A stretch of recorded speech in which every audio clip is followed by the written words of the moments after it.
The world's biggest tech companies are being sued over child mining deaths in the Democratic Republic of Congo. A human rights group filed a lawsuit on behalf of 14 Congolese families. They accuse companies like Apple, Google, Dell, Microsoft, and Tesla from benefiting from child labor to mine cobalt. That mineral is key to powering batteries used in our cell phones, computers, and our electric cars. Accuses the companies of knowingly benefiting from and aiding and abetting the cruel and brutal use of young children in the DRC to mine cobalt. From as early as 4, they were picking it out of a pile, breathing in toxic fumes. Someone got their leg ran over on the line. People got sent out for exhaustion. People throwing up at random because of not drinking enough water. Management never really cared. All they care about is hitting numbers, doing whatever they can to please Elon. Do you think that this is sustainable? This pace is sustainable? Yeah, so we'll probably have, I don't know, a 3- or 4-fold increase in Model 3 output in the second quarter. I got hurt on seat manufacturing. Pure agonizing pain.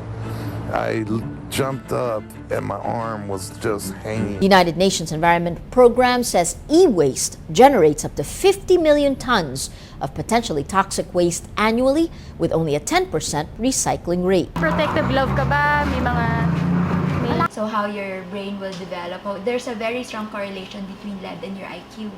So if you are exposed to lead, then especially for the children under study will exhibit lower IQ than the rest of their cohort. Aside from IQ loss, lead can also cause infertility, miscarriage, stillbirths, anemia, hypertension, and death. We're hearing from a former Tesla employee who sued and won a discrimination lawsuit against the automaker.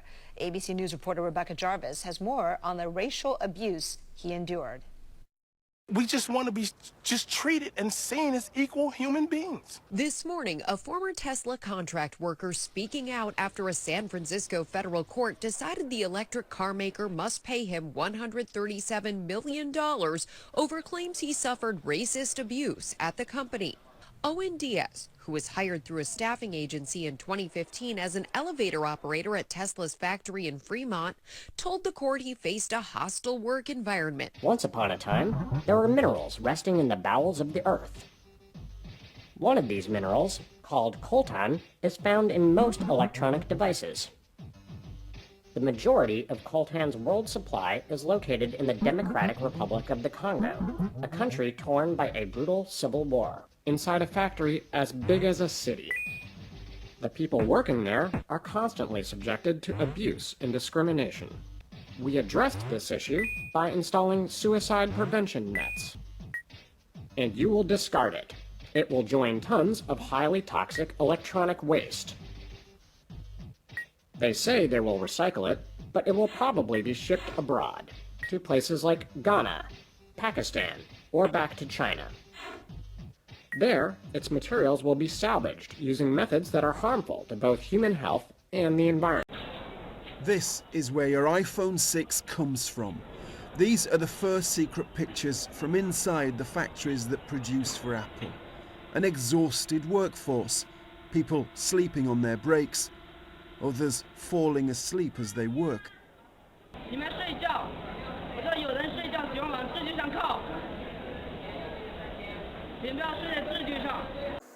Capitalism, the system, if you guys don't already know, puts profits over the lives of everything, the lives of animals, people, and the earth herself. A landmark legal case has been launched against the world's largest tech companies by Congolese families who say their children were killed or maimed while mining for cobalt used to power smartphones, laptops, electronic cars, etc., aka child slavery, etc. So Apple, Google, Dell, Microsoft, and Tesla have been named as defendants in a lawsuit filed in Washington, D.C. by human rights firm International Rights Advocates on the behalf of 14 parents and children from the Democratic Republic of the Congo. You know, as you guys know, the Congo is riddled with civil war and it's unstable. The lawsuit, which is a result of field research conducted by anti-slavery economists, Sirda Kurda, accuses the companies of aiding and abetting and, profiting off of the death and serious injury of children who they claim are working in cobalt mines to supply in their supply chain. Cobalt is an essential power material to the rechargeable lithium batteries used in millions of products sold by Apple, Google, Dell, Microsoft, and Tesla every year, etc. The insatiable demand for cobalt, driven by the desire for cheap handheld technology, more than 60% of cobalt and cobalt mines originate in, the DRC, one of the poorest and most unstable countries in the world. The families argue in the claim that their children, aka the victims of capitalism, were illegally at mines owned by the UK mining company Glencore, and how these companies are profiting off, their, work, the fruits of their labor. In the court documents, the Colonies families described how their children were driven by extreme poverty to seek work in large mining sites, where they claimed they were paid as little as $2 a day for backbreaking and dangerous work, digging for cobalt rocks with primitive tools in the dark underground tunnels. The families claim some of the children were killed in tunnel collapses, while others were paralyzed or suffered life-changing injuries from accidents for the rest of their lives. One plaintiff named Jane Doe 1 says in the court papers that her nephew was forced to seek work in the cobalt mines when he was a small child after the family could not continue to afford his $6 monthly school fee. He was working underground in a tunnel digging for cobalt rocks when the tunnel collapsed and he was buried alive. His family say they never recovered his body. Other families, including the claim that their children were killed in tunnel collapses as well or suffered serious injuries such as smashed limbs, broken spines while crawling through tunnels or carrying heavy loads. The families say none were paid any compensation for the deaths or injuries. Another victim of capitalism, Ellie, is 15. Her 2-month-old son is wrapped tightly in a frayed cloth around her back. He inhales potentially lethal mineral dust every time he takes a breath. Toxicity assaults at every turn. Earth and water are contaminated with industrial runoff. The air is brown with noxious brown haze. LD is on her own here, orphaned by cobalt mines that took both of her parents. She spends the entire day bent over digging with a small shovel to gather enough cobalt to feed her family. Today, the iPhone has made a number of different factories around China, but for years it has become the best-selling product in the world. It was largely assembled at Foxconn's 1.4 square mile flagship plant. The sprawling factory was once home to estimated over 450,000 workers. Today, that number is believed to be lower, and it remains one of the biggest such operations in the world. If you know Foxconn, there's a good chance it's because you've heard of suicides. In 2010, Laguna assembly line workers began killing themselves and throwing themselves out the windows, and due to that, there were suicide nets that were installed. The epidemic caused a media sensation, suicides and sweatshop conditions in the house of the iPhone and other phone companies. Suicide notes of survivors told of immense stress, long workdays, and harsh managers who were prone to humiliate and workplace bullying for their mistakes, of unfair fines and unkept promises of benefits. The corporate response was to make workers sign pledges and put suicide nets out so they would not attempt to kill themselves.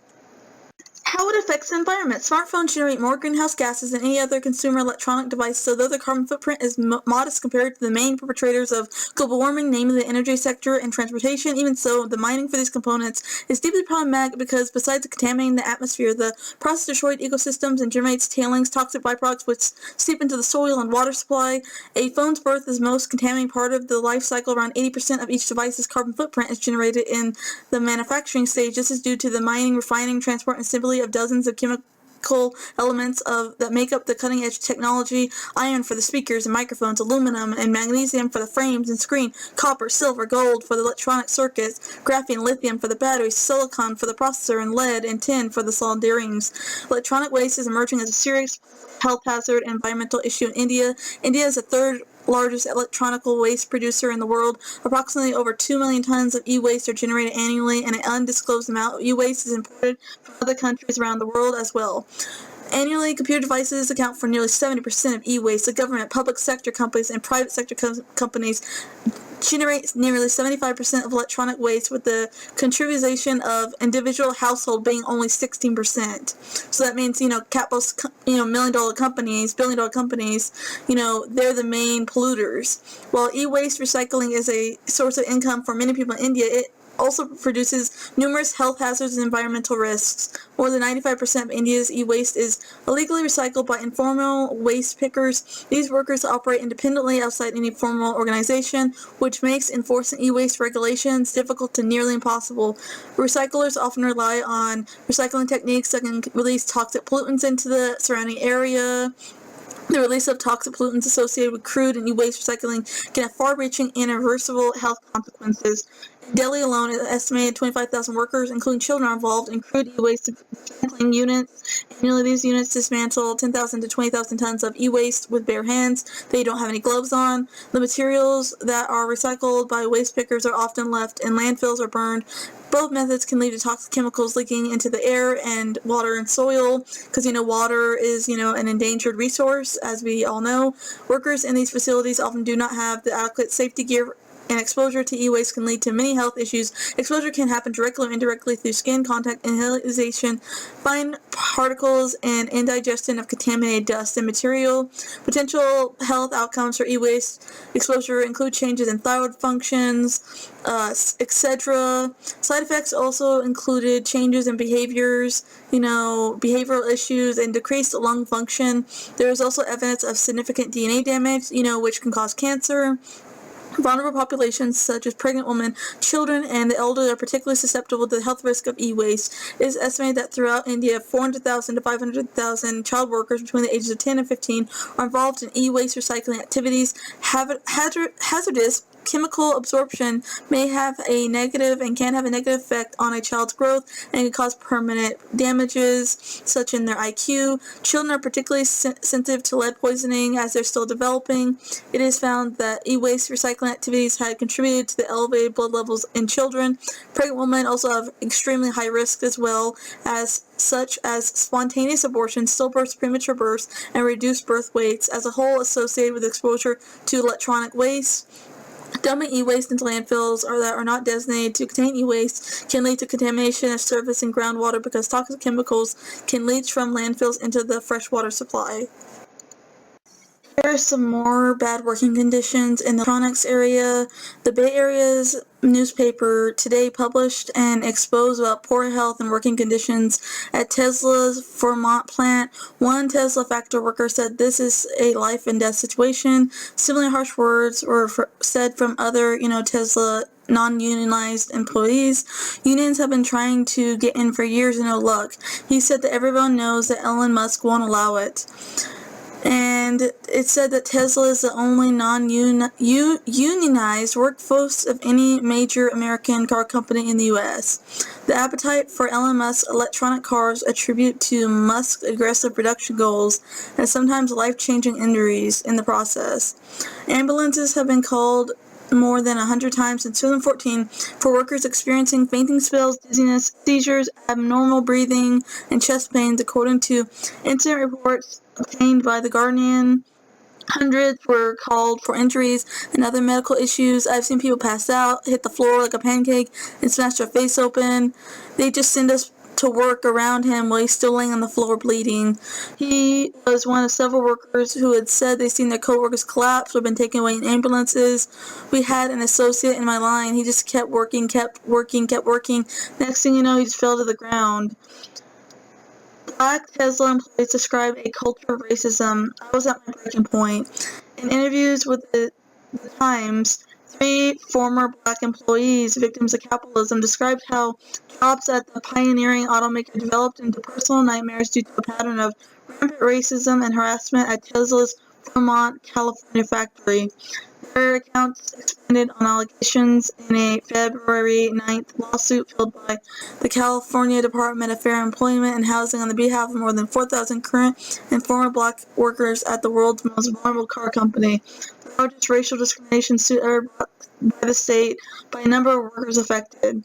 The 3 former employees described the workplace where racial slurs were the norm in English and Spanish, often aimed at black employees by co-workers and supervisors and managers. As alleged in a lawsuit, they said Tesla segregated black workers in separate areas, giving them the hardest tasks and routinely denied them promotions. Another victim of capitalism that was in this lawsuit, I think, within weeks, said said 2 young Latino workers began harassing her with homophobic slurs after she mentioned she had a wife. Google also has been illegally underpaying thousands of temporary workers in dozens of countries and delayed correcting the pay rates for more than 2 years as they attempted to cover up the problem, The Guardian can reveal. But rather than immediately correct their errors and mistakes, the company dragged its feet more than 2 years. The document showed citing concern about the increased costs to departments that rely heavily on temporary workers, potential exposure to legal claims, and fear of negative press attention. Women who work on the assembly lines at 2 Samsung factories in Vietnam, all the workers who were interviewed reported that they experienced episodes of dizziness or fainting at work, high noise levels violating legal limits. After standing at work for over 70 to 80 hours a week, they reported pain in their bones, joint, and legs. The iPhone educational video game Phone Story. According to the sources I found, the Phone Story video game was created on September 2nd, 2011 and was published and released on September 9th, 2011. And Phone Story was eventually banned from the Apple's iTunes App Store on Tuesday, September 13th at 11:35 a.m. Apple explained that the game is in violation of the following guidelines. Apps that depict violence or abuse of children will be ejected. Apps that present excessively objectionable or crude content will be ejected. The 901 users who managed to buy the app before it went offline are now owners of a rare collector's item edition piece. What's really ironic about this whole situation is the fact that Apple commits crimes against humanity on a daily basis. Wage slavery, etc., and other horrible things that the game exposed. Was this game really banned for so-called violence, or was it banned because they got exposed about how their iPhones are made?